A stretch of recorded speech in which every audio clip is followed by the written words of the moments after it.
a crowd started to gather. The men were chanting in Arabic, Allahu Akbar, Allahu Akbar. And my father and I, as I was holding his hand, were pushed to the front of this crowd. In the center of this crowd was an Arabic woman, dressed just like this, and she was tied up and she was sitting on a box. Next to her was an Arabic man, and he did a traditional Islamic prayer on the floor. And he got up from the floor, and from his side, he pulled out this very long golden sword, and he beheaded the woman. My legs are shaking, and my heart is going fast. And my father said, if you don't listen to the teachings we're instilling in your life, this will happen to you one day.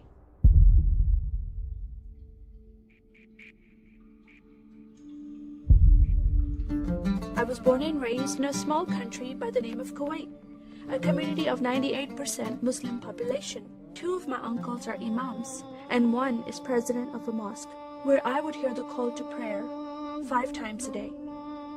As a Muslim, the word Yahudi, which means Jew, was instilled in me as a bad word, as a cuss word. Yahudis should not exist.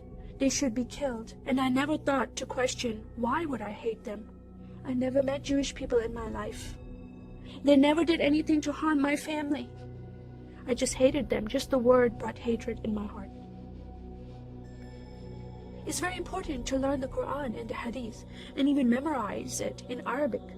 I even entered a competition where you recite a long chapter in front of Islamic leaders and teachers.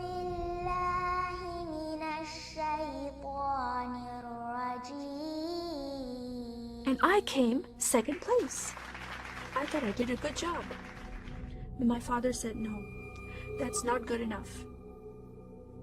Most of my life for me, it was alone, by myself, broken person, in need of love from my family, but I never received it from them. I tried to experience this love from Creator God, from Allah. In my prayer times, I lifted up my hands and I cried out to Allah for help. Please have my father stop beating my mother. Please have my father stop beating me. But no help came. God is not a personable God to Muslims. God doesn't say, I love you. Saddam Hussein forces came in the middle of the night and invaded the small country of Kuwait. And then they came to my city and they destroyed property and they looted people's home and they stole possessions and they killed the men and they raped the women. Then we were granted asylum status to stay in the US. My grandmother suddenly got very sick. She had a heart attack and she went to the hospital. And 2 days later, she passed away. I was devastated because I lost my best friend. And this lady approached me and asked me if I was okay. And I said, no, Paula, my grandmother died. And I just started to cry again. At that moment, I was hurting so much, only crying helped. And Paula came to me and put her arms around me and she gave me a hug. And then she asked me a question. Would you like to go to church with me? When I walked into this church, I experienced love from these people and acceptance from these people like I've never before. Fellowshipping together. They were men and women together. They didn't have to be separate. No one was judging each other. And they knew I was Muslim. They were so friendly to me themselves, accepting of me and loving of me. And that was really surprising to me. And for the first time in my life, I heard a message from the Bible.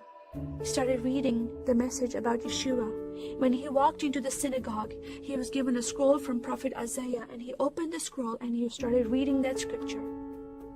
That the Spirit of the Sovereign Lord is upon me, because he has anointed me to preach the gospel to the poor. He has sent me to heal the broken heart and to proclaim liberty to the captive and freedom of sight to those who are bound, to proclaim the year of the Lord's favor. First time I heard these words of freedom and healing and liberty. I'm desperate to be freed from bondage. I was held captive in Islam and I wanted to be freed from that. I was blinded with so much hatred in my heart. The darkness broke from my eyes. The veil came off my heart. I knew the decision I was making to leave Islam is a big decision. By Sharia law, Islamic law, it is death penalty. But I'm desperate to know a living God. In that day, I gave my life to becoming a follower of Jesus. This is the God of Israel, God of Abraham, Isaac, and Jacob. And the nation of Israel is God's heartbeat. And I said, God, forgive me. I did not know I hated your people. I love the Jewish people because it's their God, their Messiah that I'm following. And he told me to love them. I never knew what happened to the 6 million Jews that died. I never heard that in Kuwait in history. Now that I met Holocaust survivors, I know their story, and I shared my story with them. Your God, your Messiah, changed my heart, giving his life for me, so I can have life everlasting. He rescued me. He saved me. He came and brought joy in my life again. And I'm a blessed woman. And I start crying, and they start crying, and we are able to relate to each other, and they embrace me, and they love me, and they experience some healing, I believe, when they hear my story. That is a privilege to have that in my life. I am one for Israel.